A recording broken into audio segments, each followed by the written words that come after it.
Masechet Eruvin, Daf Vav.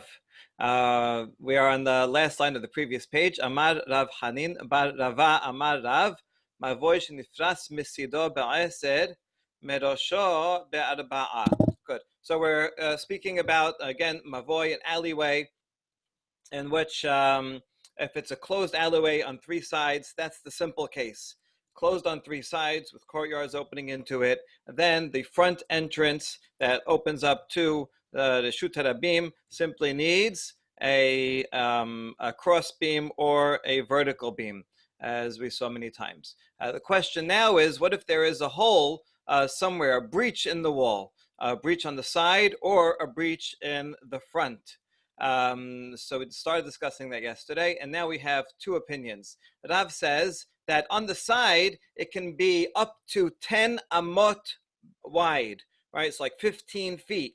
And that's okay. That breach, if it's less than 10 amot, it's just considered an opening, and it's still a mavoy, it's still permitted to carry inside. However, on the front side of it, only 4 tefachim.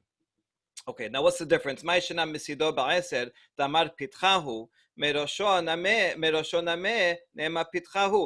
difference on the side? You say it's an opening, so why not say on the front of it also, like in this case? Why not let it be bigger and just call it an opening, call it an entranceway? So Rav Huna bere Rav Yoshua, he agrees with this logic and therefore says, Kegon shenifras bekeren zavit, pitcha bekeren zavit la avdei inashem.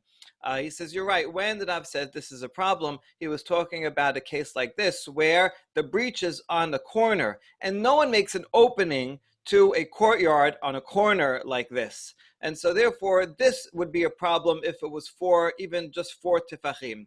However, you're right. If it was on the side or all in the front, then it's up to 10 amot. Okay, that's a somewhat radical reinterpretation of Rav's original words in the name of Rav Hanin. But in any case, this is the opinion of Rav Huna, the son of Rav Yoshua. Rav Huna, the son of Rav Yoshua, was a 5th generation Amora, not to be confused with Rav Huna, the more famous Amora in the 2nd generation from the city of Surah, who took over that yeshiva from Rav, also a student of Shemuel. Okay, so Rav Huna, the son of Rav Yoshua, is pretty lenient in allowing up to 10 amot breaches on either side. Okay, that's opinion number 1. Now, opinion number 2 is Rav Huna, the 2nd generation Amora. He says a breach, whether on the side of a mavoy or on the front wall, can only be 4 tefachim or less. Above that, the mavoy is open, and you cannot carry in there. We have a conversation that this is the same Rav Huna once told another rabbi, Latiflog alai. He says, listen, I am right, don't argue with me, because I have a case where it actually happens that I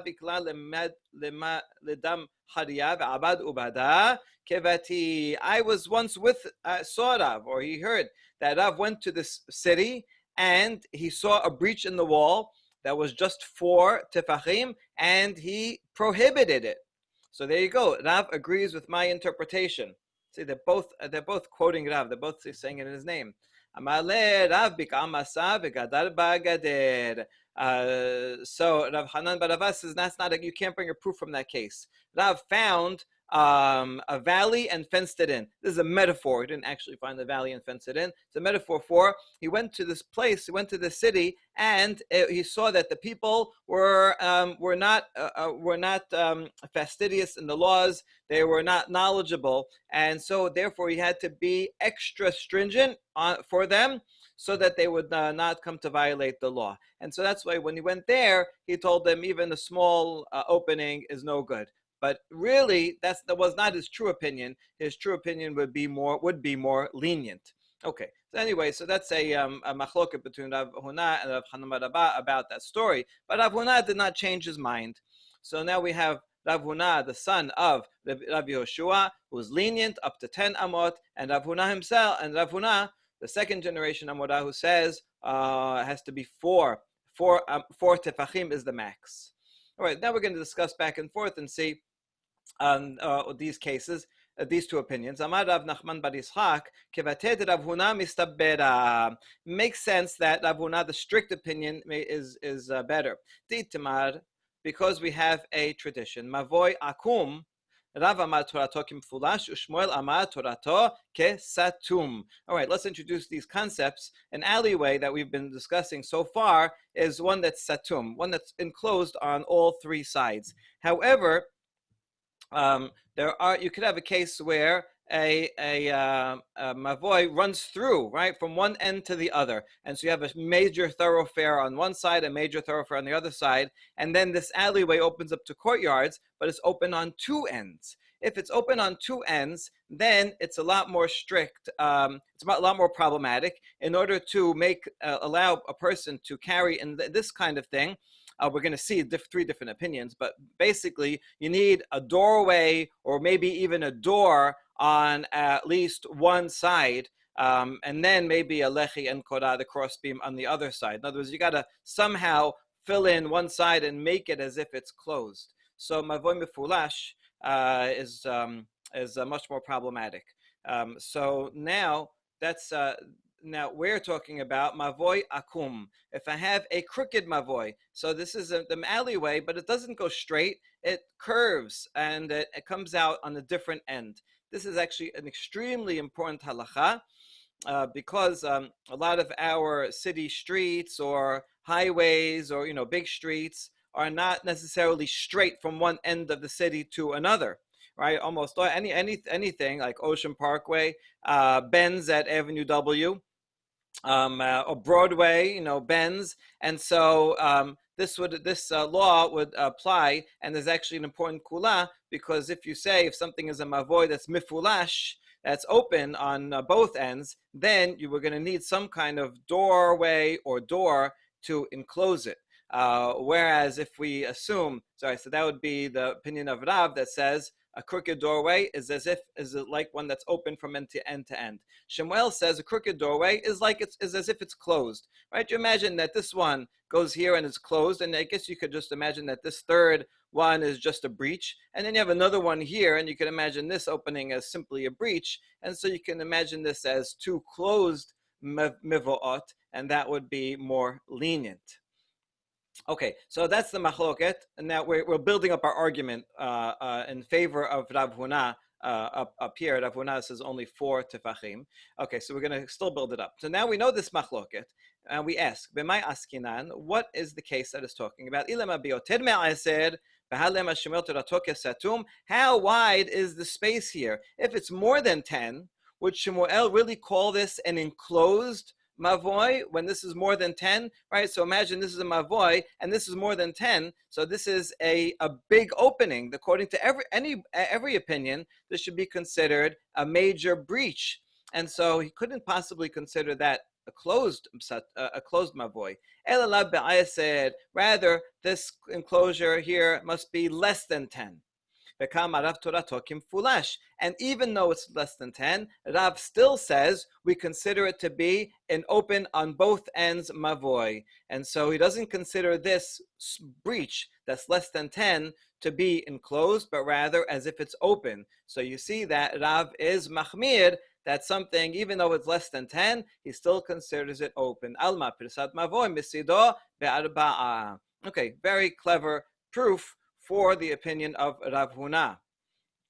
But we have an answer. Rav Hanan bar Rava has an answer. Shane hatam dekabake barabim. So this case is different because this is an alleyway and people traverse it regularly. And so even if it's less than 10, if people know and usually pass through it, it's a regular street, then certainly that is going to be a breach. The case before we were talking about is when there was once a wall there and it fell down, someone rammed into it, and now it opened. But people aren't generally; it's not a thoroughfare. In that case, Rav might agree that it has to be 10 or more to be problematic. Only if it's a case of a thoroughfare is it less than 10. Right? We're talking about different cases, which is true. Okay, Michlal de Rav Huna sabar afal gav de labak ba rabim. Hold on, now that means that Rav Huna thinks that even Rav Huna said only 4, So are you saying that he's talking about a case where it was a breach in the wall, and saying he would think that even if people don't traverse it, still only 4 tefachim is the max? And yesterday's daf, we had that opinion of Rabbi Aseh that talks about a breach in the wall, one that fell down, and they said up to 10. And we saw that opinion seems to be agreed upon by everyone. And so this is not exactly a contradiction. It's different opinions and different amoraim, but we wanted everybody to agree to this, that it should be up to 10 if it's not a thoroughfare. So Gemara makes a further distinction. Hatam ika gidude, hachad leka gidude. In that case, in that case, there were remnants of a wall, and so people was very difficult to pass through, and that's why even up to 10, that was the case of Rav Ameh and Rav Aseh. But if it's a clear path, then that's the case where Rav Huna says only up to 4 because it's easy to traverse. Okay, so that concludes that section, that machlok between the two Rav Hunas, and now we're going to go into this main topic of a open thoroughfare. How can you close it off if it's open on both ends? So we start with this important baraita that we're going to end up reinterpreting. The question is actually about a reshut harabim, a major thoroughfare, right? If you want to carry in it, then you have to make a surat petach on one end. That means a doorway, right? So doorway, that would require like 3 pieces of wood or string or whatever you're going to use. So that encloses one end of it like this. And on the other end, lechi vekora mikan. Okay, and just a cross beam on the other side. That's the Tanakama. Hananya, however, disagrees with Tanakama and says this is subject to a machloket between Bet Shammai and Bet Hillel. Bet Shammai אומרים עושה דלת מכאן ודלת מכאן, וכשיוצא ונכנס נועל. You need a full wall and a door that is kept closed all the time on both ends of the street. You only open it to go out, but then you got to keep it closed. That's the only way. It has to be a real full enclosure. So Bet Shammai is the most stringent. Bet Hillel אומרים עושה דלת מכאן ולכי וקורה מכאן. He says only one side you need either a full wall or a door. We'll discuss if it has to be kept open, if it can be kept open or closed. And on the other side, lechi and korah. And so we have 3 opinions. Bet Shammai is the most strict, needs 2 doors. Bet Hillel says one side a door and the other side lechi or korah. And the most lenient is Tanakama that says a surata petach, just a doorway, doesn't need a door, so certainly doesn't need to be closed on one end, and lechi and korah on the other side. That is the baraita. Okay. Now the Braita mentioned reshut harabim. David? A quick question. The translation here has a side post or a cross beam. We have the Hebrew says vilehi vikora. Yeah. So that is there something? The vav can mean or. So it would seem to mean or here. This is a machloket. Regarding mavoi, it's a machloket between Bet Hillel and Bet Shammai, whether you need both or one of both or one or the other. Right. The two vavs seem like it's or this or that. Oh, very good. Right. Lechi vekora. Right. If you say velechi vekora, very good. Okay. So now this is talking about reshut harabim and seems to be suggesting that it's possible to close off a reshut harabim, which is difficult for the following reasons. Just a tangent about Ocean Parkway in Brooklyn, in our Eruv here. Ocean Parkway is a very wide street and does have a lot of people and is considered by many to be a reshut harabim, in which case it would be very difficult to make an Eruv that includes a reshut harabim. So one thing that we have done, this is kind of a secret, don't tell anyone, is that there is a hidden gate at the front end of Ocean Parkway near Church Avenue. It's rolled up into a pole, but it can be pulled out and crosses Ocean Parkway and blocks off traffic. And every once in a while, at 3 a.m, police help us out and actually close off Ocean Parkway. So this is a door, right? This is a door, a doorway, not just a doorway, but an actual door that can be closed. So it's not usually closed, but this is, this derives from the following discussion that we are going to have. Okay, so now Reshut Rabim mi araba. Hold on, can you really make an eruv and enclose a Reshut Rabim, a public thoroughfare? V'hatanya yater al ken amar Rabbi Yehuda mi shayu lo shene batim shene sidei Reshut Rabim oseh lechi mikan velechi mikan o kora mikan vekora mikan venoseh venoten ba'emsa. Amru lo en me'arbin Reshut Rabim bekach. So this baraita where Rabbi Yehuda suggested that he can make an enclosure for his house. Picture. I don't have a good picture, but he would have an enclosure for his house on two sides.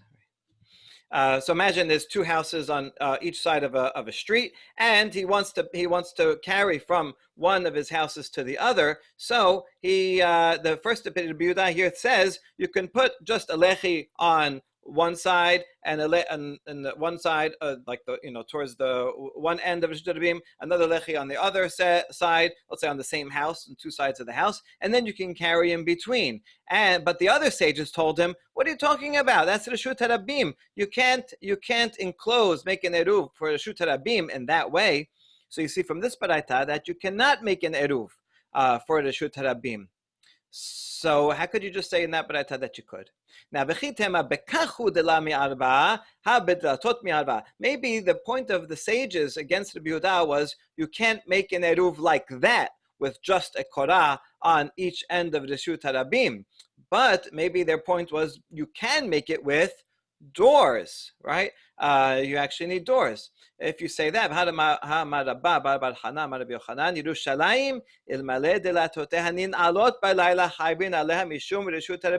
have yet another statement, but even Jerusalem, that was a walled city. If not that the walls were closed every night, you would not be able. It would be Reshut Harabim. People go through those gates, and there's public thoroughfares. So in other words, you see here that when you have a Reshut Harabim, it needs to have doors that are closed regularly, and that would only be according to Bet Shammai, who we don't follow. So you see that you really cannot make a Reshut Harabim enclosed. Certainly not with just a doorway or a crossbeam. Also, entranceways in the city of Mehoza, he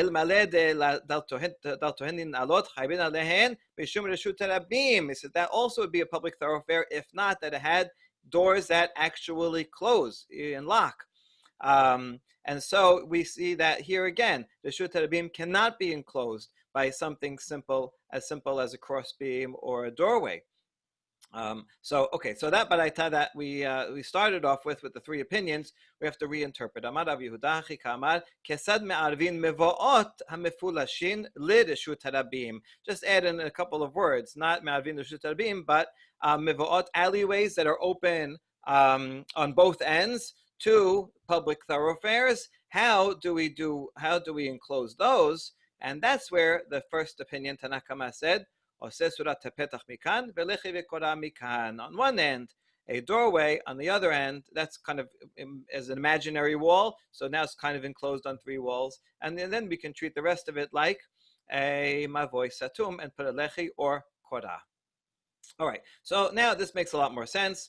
Itemar Rav Amar Hilchetat Ketanakama. But now we go back. That we saw three opinions in that baraita. The first one is the most lenient, that says a door frame on one end and lechi okara on the other end. The other opinion said it's a machloket Bet Hillel Bet Shammai. Even according to the most lenient, Bet Hillel in that case requires a doorway on one side. So who do we follow? That was Hananya said that. So who do we follow? Rav says Hilchata Ketanakama. He's lenient. Shemuel Amar Halacha Kehananya. He's more strict. He's going to require an actual door. All right, let's discuss these different opinions, these two opinions about halacha. Ibaya lehu lechananya aliba de bet Hillel sarich lin'ol or en sarich lin'ol.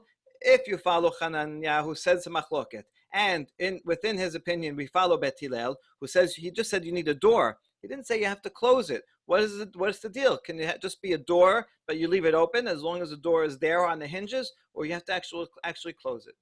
Tashema damar Yehuda amar Shemuel eno sarich lin'ol. So Shemuel says you do not have to enclose it. So this is very interesting. Shemuel is the one that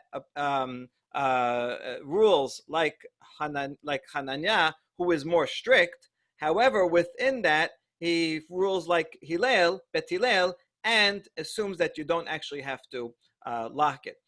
So that's a leniency within it.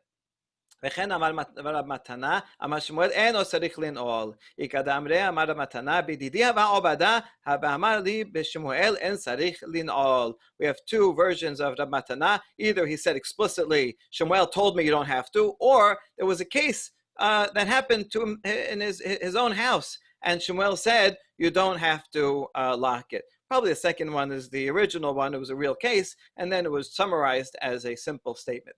Okay, so that seems to be conclusive of what Shemuel said. Ba'omine Rav Anan, sarich lin'ol or en sarich lin'ol. Okay, but now we're still discussing according to other sages. Rav Anan, what do you think? Do you have to close the door or not? Amar lehu tahaze hane abule de nehar de'ah. We're talking about, this is great. They're talking about their actual cities and what they did. And so Nahar De'ah had a certain kind of entranceway. The Taiman ad palgaihu be'afra, and it was halfway filled up with earth, with dirt. So they had doors, but they couldn't be closed because they were blocked. Shemuel went in and out. He never said anything. He never said you have to close the doors. So therefore, he also another proof that you don't have to close the doors. No,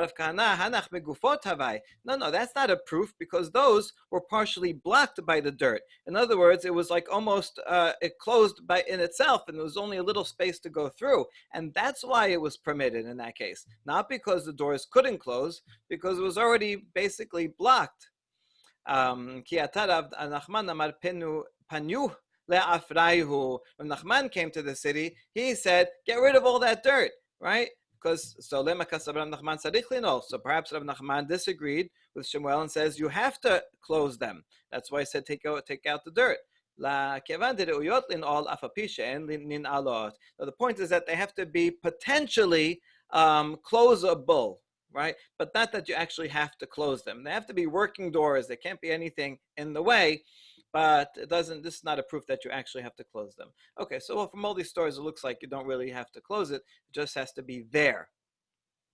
Rabbi, yeah. Are we saying that Nahar De'ah was considered a giant mavoy?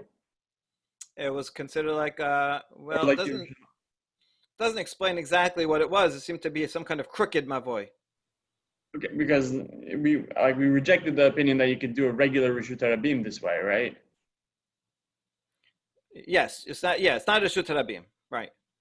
It's not a Reshut. If it was a Reshut Harabim, then it seems you need full walls, doors that are closed, right? You need everything. Okay. So this is a mavoy. How mavoy? So this makes it clear. How mavoy akum dava ben Nahar De'ah. So Nahar De'ah says this kind of crooked mavoy. Which we saw above was a machloket between Rav and Shemuel. What did they do in that city? They did the stringencies of both. And therefore they required for there to be doors. Right?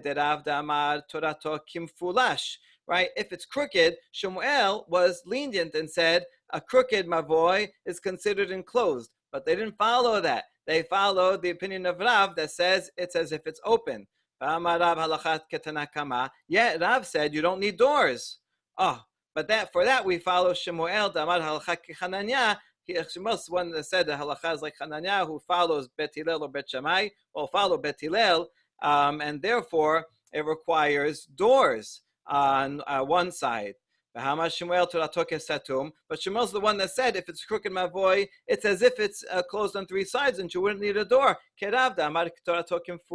so in this case, we follow the chumrot of both Rav and of Shemuel. And Nahar De'al was the city of Shemuel, so it makes sense that they should follow Shemuel.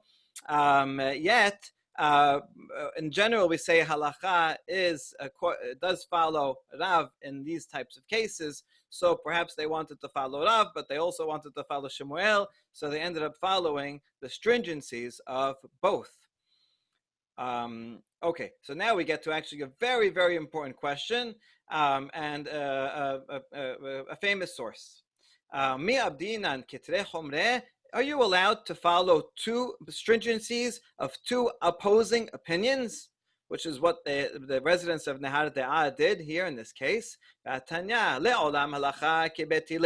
a first declaration, we always follow Bet Hillel. Then a second declaration, if a person chooses to follow Bet Shammai, he can. He can follow Bet Hillel if he wants, but he has to pick a lane, one or the other. If he's picking and choosing, right, he's shopping for kulot, and he's following the kulot of each school, that person is an evildoer, right? He doesn't really care about the halacha. You see, he's not inconsistent.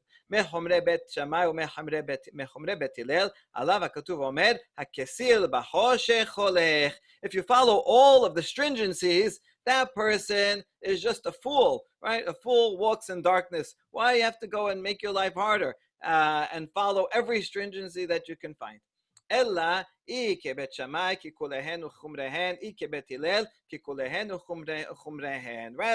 pick one school and follow it consistently, right? Each one has their internal logic and each one, right, has their balance. And so it's proper to pick a rabbi and follow that one school of thought for everything. Okay, now this is going to be a question on the residents of Nehar De'ah who followed the chumrot of both Rav and Shemuel, right? We assume we're going to apply this reasoning to not only Bet Hillel but Shammai, but in any all sages. You should never follow two opposing chumrot. Okay, but before we get to that, we want to analyze this baraita itself. הגופה קשיא, אמת לעולם הלכה כבית הלל, והדר אמרת, הרוצה לעשות כדברי בית שמאי, עושה. The first two lines, statement one says, you have to follow Bet Hillel. Okay, it sounds like you have to follow Bet Hillel. But then the second line says, if you want, you can follow Bet Shammai. What do you mean? You just said halacha is like Bet Hillel. That means I can't follow Bet Shammai. So there's an internal contradiction in this baraita. This is a really good question. It's very difficult to read this baraita. So we have three answers. La kashya, kan kodem bat kol, kan lahar bat kol. Before the bat kol, there was a bat kol in Yavneh that came out and said halacha is like Bet Hillel. So before the bat kol, then you could follow whoever you want. That's the second statement. Follow Bet Shammai, Bet Hillel. Everybody had a choice. Then the bat kol, right? This divine echo came out and said halacha Bet Hillel. Once that happened, everybody has to follow Bet Hillel. That's the first line. So in other words, this baraita is a conglomeration of two different sources. There was an older layer that says you can do whatever you want, and then after the bat kol, the first line was added without the rest of it being taken away. I guess the rest of it is not taken away because we still learned that important lesson from it, right? But from then on, you have to follow Bet Hillel. So that's the first answer. There's two different layers here. Or perhaps both of them are after the bat kol, but Rabbi Yoshua the second statement follows Rabbi Yoshua. That's in the famous story, right, of Achnai. He gets up and says, we don't listen to bat kol. Right, if you want to decide halacha, we don't go, there's no more prophets anymore. We don't ask for revelation. Rather, the sages sit and discuss, and we take a vote. And so bat kol has nothing to do with the halachic process. So the first statement here is according to the one who says we do follow bat kol, then you follow Bet Hillel. But Rabbi Yoshua never accepted it, even after the bat kol. And so he says people can choose whichever the way they want. Eventually, the rabbis did sit down and vote and decided like Bet Hillel. So after that vote, then you can't, but only because of the vote, not because of the bat kol. And last answer, תראה תנאי ותראה מוראה דפליגה הדדה, כי אין מחלוקת בית שמאי ובית הלל, לה להביד כי כולי דמור וכי כולי דמור, ולא כחומרי דמור ולא כחומרי דמור, אלא או כי כולי דמור וחומרי עביד, or the third opinion, which is the most relevant here for this context, is you're right. In the machloket bet Hillel bet Shammai, you have to follow bet Hillel. But the rest of the statement is telling us about other sages. And in most other cases, there's no bat call and there's no clear guidance, absolute guidance what you have to do. So in all other cases of Tanaim or Amoraim, when you find the machloket, like the machloket bet Hillel bet Shammai, then you have to follow it consistently, not the kulot of both, not the stringencies of both, but rather all of the opinions of one or all of the opinions of the other. And that accounts for the two lines of the Baraita. In Bet Hillel in particular, you have to follow Bet Hillel. But in all other things, just be consistent, but it doesn't matter which one you pick. Okay, so Mikol Makom Kashya. Now back to our original question. The people, the residents of Nehar De'ah, follow the Chumrot of Rav and the Chumrot of Shemuel. How can they do that? It goes against this, right? Then they're going to be like Kesil.